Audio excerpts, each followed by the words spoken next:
எல்லாருக்கும் வணக்கம். என் பேர் பிரியதர்ஷினி. நான் தருமபுரி டிஸ்ட்ரிக்ட் கம்பைனூர்லேருந்து வரேன். நான் SBI PO கிளியர் பண்ணியிருக்கேன். ஆக்சுவலாக இங்கே எல்லாரோட ஏஜ் கம்பேர் பண்ணக்குள்ள என்னோட அதிகம்னு நினைக்கிறேன். ஏன்னா நான் 2017 பாஸ் பண்ணேன். நான் 2017 பாஸ் பண்ணியும் நான் எதுவுமே ஜாயின் பண்ணலை. நான் படித்தது ஃபுல்லாகவே இந்த காம்படிட்டிவ் எக்ஸாம்ஸ் மட்டும்தான். அதுக்காக இவ்வளோ லேட் ஆகும்லாம் அவசியம் இல்லை. ஏன்னா நான் நிறைய தப்பு பண்ணேன். ஆக்சுவலாக ஒரு நிறைய 6.5 7 இயர்ஸ் ஆனதுனால நான் கொஞ்சம் ரிஸ்க் எடுத்து வந்திருக்கேன். எதுவும் விட்டு போகக்கூடாதுங்கிறதுக்காக. சேம் அதே மாதிரி இத்தனை வருஷம் நான் கஷ்டப்பட்டு படிச்சிருக்கேன் அப்படின்னா கண்டிப்பாக என் பேரண்ட்ஸ் எவ்வளோ கஷ்டப்பட்டிருப்பாங்க. ஏன்னா நான் ஒரு பொண்ணு இந்த ஏஜில் இன்னும் மேரேஜ் பண்ணலை, எக்ஸாம்ஸ் மட்டும் தான் படிச்சிருக்கேன். அதாவது நான் எந்த ஒரு ஜாபுக்கும் போகலங்கிறப்போ அந்த சொசைட்டியில் எவ்வளோ ப்ரெஷர் க்ரியேட் ஆகிருக்கும். அவங்கள எவ்வளோ பேசியிருப்பாங்க. ஒரு மேரேஜ் போகிறதாண்டா, ஏன் உங்கள் பொண்ணு மேரேஜ் ஆகலையா, அது இல்லாமல் மற்ற விஷயமும் பேசுவாங்க. ஏன் இந்த பொண்ணு படிக்க மட்டும் இல்லை, நீங்கள் ஒழுங்காக நோட் பண்ணுறீங்களா, அந்த மாதிரி நிறைய பேசியிருப்பாங்க. அவ்வளோ இடத்துல தலைகுனிவு இருக்கும். மேரேஜ் போனால் உங்கள் பொண்ணுக்கு பண்ணலையான்னு பேசுகிறது, இந்த மாதிரி நிறைய இருந்தது. அது எல்லாத்தையும் தாண்டி அவங்க என் மேலே நம்பிக்கை வச்சாங்க. ஏன்னா என் பொண்ணு கிளியர் பண்ணிடுவா. அதுவும் நான் ஒரு கட்டத்தில் நான் பயங்கர ஸ்ட்ரெஸ் ஆகிறது தாங்க முடியாமல், நீ படி, நான் எதுவுமே சொல்லலை, நீ கிளியர் பண்ணுறியோ இல்லையோ நீ படி, நான் எதுவும் சொல்லலைங்கிற அளவுக்கு போயிட்டாங்க. எங்கள் அம்மாலாம் ரொம்ப கஷ்டப்பட்டுருக்காங்க. சொல்லப்போனால் எங்கள் அம்மாவுக்கு கவர்மெண்ட் ஜாப் கிடச்சிருக்கணும். நான் ஸ்கூல் படிக்கிறப்போ எனக்காக வேறு ஒரு ஊரில் வந்து ஸ்டே பண்ணி படிக்கிறப்போ அப்போ ஒரு 5 மார்க்ஸில் விட்டுட்டாங்க. அவங்களுக்கு கவர்மெண்ட் ஜாப் கிடைக்காம போகிறதுக்கும் நான் தான் காரணமாக இருந்திருக்கேன் ஆக்சுவலி. அதுவும் இல்லாமல் என் தம்பியும் நல்லா சப்போர்ட் பண்ணியிருக்கான். ஏன்னா வீட்லேயும் நிறைய பிரச்சனை வரும். என்ன இருந்தாலும் வீட்டில் திட்டாமல் இருக்க மாட்டாங்கல்ல, அது பயங்கரமாக பேசியிருக்காங்க. அதெல்லாம் சொல்லவே முடியாது, அது எல்லாத்தையும் தாண்டி தான் வரணும். என் தம்பியும் நான் பிரச்சனை ஆகிடுச்சு, நீ வா வீட்டுக்கு சரி பண்ணி கொடுன்னா அவனும் வருவான். இந்த மாதிரி நிறைய இருந்தது. அது இல்லாமல் சொல்லப்போனால் நம்ம அகாடமி பற்றி நம்ம சொல்லியே ஆகணும். என்னென்னா நான் இங்கே வந்து 2017 ஜாயின் பண்ணப்போ நான் வெறும் 6,000 தான் பே பண்ணேன். எனக்கு 7 இயர்ஸ் ஆகிடுச்சு. ஒரு வருஷத்துக்கு 1000 rupees இருந்தாலும் நான் இன்னும் ஒரு 1000 எக்ஸ்ட்ரா பே பண்ணியிருக்கணும். இவ்வளோ கம்மியான ஃபீஸில் நான் இத்தனை வருஷம் இருந்து பாஸ் பண்ணியிருக்கேன்னா நான் கண்டிப்பாக அகாடமிக் தேங்க்ஸ் சொல்லி ஆகணும். அது இல்லாமல் ராஜா சார் எவ்வளோ எஃபோர்ட் போட்டிருப்பாங்க. இன்டர்வியூலாம் எவ்வளோ ஃப்ரீயாக, அது பயங்கரமான குவாலிட்டி. ஒரு ஃப்ரீயாக இருந்தால் நமக்கு வேல்யூ தெரியாதுன்னு சொல்லுவாங்க. காலையில் ஒரு செஷன், ஈவினிங் ஒரு செஷன், ஜிடிலாம் அத்தனை ஜிடி நான் அட்டன் பண்ணி, நான் சொல்லப்போனால் இன்டர்வியூவில் எங்கே கேட்ட கொஷின்ஸ் தான் கேட்டாங்க. எனக்கு எதுவும் சேஞ்சஸே கிடையாது. ஜிடியில் இங்கே இருந்த அதே நான் வந்து இங்கே நான் ப்ரிப்பேர் பண்ணி அதுதான் பேசினேன், அப்படியே போய் அங்கே தான் பேசினேன். ஏன்னா நம்மளுக்கு பிஓவில் வந்து இன்டர்வியூ தானே பெரிய ரோல் ப்ளே பண்ணோம், அது அப்படியே பேசினேன். ஸோ எனக்கு சொல்கிறதுக்கு வார்த்தையே இல்லை. ஏன்னா இது ஒரு பெரிய ரோல் பண்ணிடுச்சு எனக்கு. அது இல்லாமல் இத்தனை இயர்ஸ் நம்ம போயிருக்கோம்.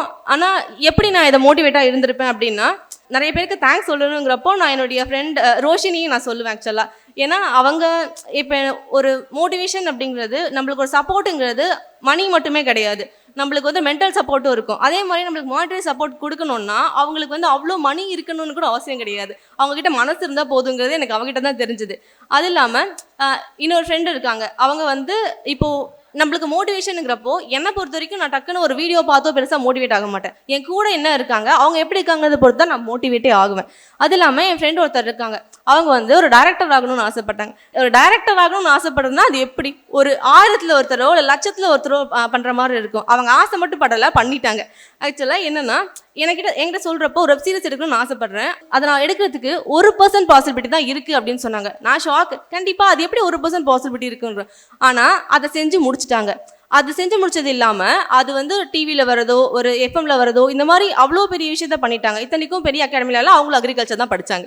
ஸோ அது எவ்வளோ பெரிய விஷயம். இது வந்து எத்தனையோ பேர் கிளியர் பண்ணுறாங்க. பிஓங்கிறது நம்ம ஆல் ஓவர் இந்தியா 2000 மெம்பர்ஸ் இந்த மாதிரி பேர் எடுத்துருக்காங்க. இது ரொம்ப ஈஸி. ஸோ நான் அதை மோட்டிவேட்டாக எடுத்துக்கிட்டேன். அது இல்லாமல் நான் இப்படி இருக்கிறதுக்கு இன்னொரு ரீசன் என்னென்னா, இத்தனை வருஷம் நான் குவிட் பண்ணாமல் பண்ணியிருக்கேன் அப்படின்னா இன்னொன்று, நம்ம struggling to be successful is not always moving forward. Sometimes we should be stay at that place without quitting or without stepping back. ஏன்னா எனக்கு அவ்வளோ கஷ்டம் வரும்போது நான் முன்னாடி மூவ் பண்ணணும் இல்லையா நான் பார்க்க மாட்டேன், நான் கண்டிப்பாக அங்கேயே இருக்கணும்னு பார்ப்பேன். ஏன்னா ஒரு புயல் வருதுன்னா அந்த இடத்துல புயலில் மூவ் பண்ணணும்னு நம்ம ஆசைப்பட மாட்டோம். எதையாவது இருக்குமா பிடிச்சிக்கிட்டு அங்கேயே இருந்தால் போதும். கொஞ்சம் கொஞ்சமாக நம்ம ஒரு ஆமா மாதிரி நகர்ந்து கூட அந்த இடத்துக்கு ரீச் ஆகிடலாம். அப்படி தான் நான் இருந்தேன்.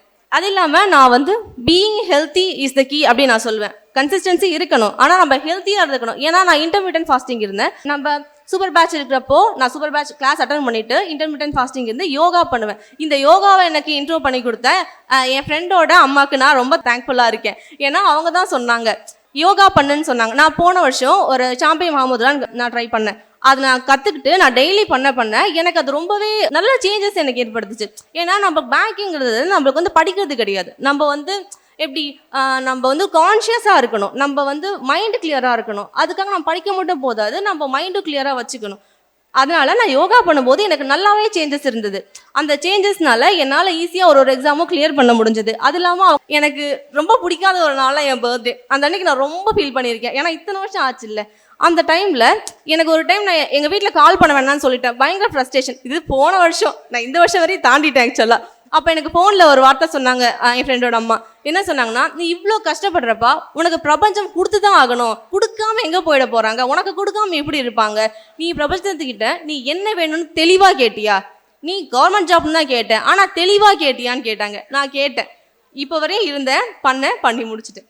அது இல்லாமல் நீங்கள் இப்போ பண்ணுறது தப்புன்னு எல்லாரும் சொல்லுவாங்க. ஏன் இத்தனை வருஷம் ஆகுது, நீங்கள் வந்து லைஃப்பை வேஸ்ட் பண்ணிட்டீங்க, கிடைக்காம போச்சா என்னன்னு சொல்லுவாங்க. இப்போ தப்புன்னு சொல்கிற எல்லாருமே நீங்கள் கிளியர் பண்ணி முடிச்சிங்கன்னா, நல்ல வேலை நீ குவிட் பண்ணலை, நீ குவிட் பண்ணனால தான் பாஸ் பண்ண அப்படின்னு சொல்லுவாங்க. அப்போ அவங்க யார், இப்போ பேசுனது யார்? நம்மளுக்கு என்ன வேணுமோ நாம் தான் அதை பார்க்கணும். நமக்கு வேணும்னா அது வேணும், அவ்வளோதான். அதை நம்ம செஞ்சு முடிச்சிடுவோம். அது இல்லாமல் நான் இன்னொன்று சொல்லணும்னு ஆசைப்பட்றேன். நம்ம அகாடமி எனக்கு நிறைய விஷயம் பண்ணியிருக்கு. ஏன்னா இவ்வளோ கம்மி ஃபீஸில் இவ்வளோ யாரும் கொடுக்க முடியாத குவாலிட்டிலாம் கொடுத்துருக்காங்க. அதனால நான் கேட்டுக்கிறேன், என்னென்னா அடுத்த வருஷம் சூப்பர் பேட்சில் வந்து first top 3 எடுக்கிறவங்களுக்கு SBIPO exam fees வந்து நான் பே பண்ணலான் இருக்கேன் சார் கேட்டுக்கணும். இதெல்லாம் ரொம்ப கம்மி சொல்லப்போனால். எனக்கு பண்ணதுக்கு நான் இவ்வளோ அச்சீவ் பண்ணி இவ்வளோ பெரிய ஸ்டேஜில் இருக்கேன்னா அது ரொம்ப பெரிய விஷயம். இதுக்கு நான் ரொம்ப கம்மி. நான் ஃப்யூச்சரில் கண்டிப்பாக பண்ணுவேன் சார். ராஜா சார், கண்டிப்பாக இதை நீங்கள் எல்லாருக்கும் பண்ணியே ஆகணும். எவ்வளோ ஹெல்ப் பண்ணுறீங்க சார், எவ்வளோ கஷ்டப்படுறாங்கன்னு எங்களுக்கு நல்லாவே தெரியும். இங்கே முடிச்சுட்டு ஒர்க் பண்ணிவிட்டு மறுபடியும் வருவாங்க, 2 செஷன் வைப்பாங்க. சில பேர்லாம் காலையில் ஒன்று ஈவினிங் ஒன்று அட்டன் பண்ணுவாங்க. அவ்வளோ ஏன்னா ஃப்ரீயாக இருந்தால் நமக்கு தான் வேல்யூ தெரியாதுல்ல. அந்த அனுபவிச்ச எனக்கு தான் தெரியும் இத்தனை வருஷம் இருந்து. அதே மாதிரி இறைவனுக்கு தான் நன்றி சொல்லிக்கிறேன். ஏன்னா அது இல்லாமல் இங்கே இல்லை. ஏன்னா நான் அவ்வளோ ஸ்பிரிச்சுவலாக இருந்தேன், நான் டிவோஷனலாகவும் இருந்தேன். நீங்கள் ஹெல்த்தியாக இருங்க, யோகா பண்ணுங்க, உங்களுக்கு கான்சன்ட்ரேஷனாக இருக்கும், கடவுள் மேலே நம்பிக்கை வைங்க. அவர் தான் இங்கே கூட்டிகிட்டு வந்து விட்டாருன்னா அவங்கள உங்களுக்கு கரை சேர்த்துருவாங்க. நீங்கள் நம்பி உங்கள் வேலையை நீங்கள் சரியாக செஞ்சால் மட்டும் போதும், கண்டிப்பாக உங்களுக்கு சக்ஸஸ் இருக்கும். தேங்க்யூ. சுரேஷ் IAS அகாடமி, வெற்றியின் முகவரி.